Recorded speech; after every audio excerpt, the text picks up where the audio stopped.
நானும் வேற இல்லடா. ஆமா, 2 பேரும் சோக்கர். என்ன பங்காளி? ஏண்டா ஆண்ட பரம்பரையா இருந்த நம்மள அடிச்சு அல்லையில போட்டு வச்சிருக்காங்க. உனக்கு பாட்டு ரொம்ப முக்கியம். இப்ப டேய், நம்ம 2 பேரும் 4 மேட்ச்ல ஒரு மேட்ச் தான்டா ஜெயிச்சிருக்கோம். இதாண்டா உடம்பங்காளி பாசங்கிறது. டேய், நம்ம விளையாடுற விளையாட்டை பார்த்து நேத்து பிறந்தவன் எல்லாம் கலாச்சிட்டு இருக்கான்டா. நம்மள இங்க மீமெல்லாம் போடுறாங்கடா. நேத்து பிறந்தவங்களுக்கு என்ன பங்காளி தெரியும் நம்ம சம்பவத்தை பத்தி? அது இருக்கட்டும் பங்காளி, நேத்து எங்க ஏரியால ஒரு குழந்தை அழுதுகிட்டு தூங்கவே இல்லடா. என்னடாச்சு? அப்புறம் என்ன, நீ விளையாண்ட மேட்ச காமிச்சேன், பாத்துட்டு உடனே தூக்கிட்டுடா. என்னடா நக்கலா?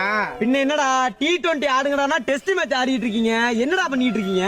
அது ஒண்ணும் இல்ல பங்காளி, தமிழ்நாட்டுல ரோடு போடுறேன்னு ரோட்டோரம் உள்ள புளிய மரத்தெல்லாம் கொப்புறான வெட்டி போட்டாயலாமே. அதனாலதான் ஒரு டாட் பாலுக்கு 18 மரமா. மரம் வளர்ப்போம், மழை பெறுவோம். நாங்க அந்த முடிவு எடுத்துட்டோம். அதனாலதான் டாட் பால் வச்சுட்டு தெரியும். தமிழ்நாட்டுக்கு ஒண்ணுனா சும்மா விட்டுருவோமா?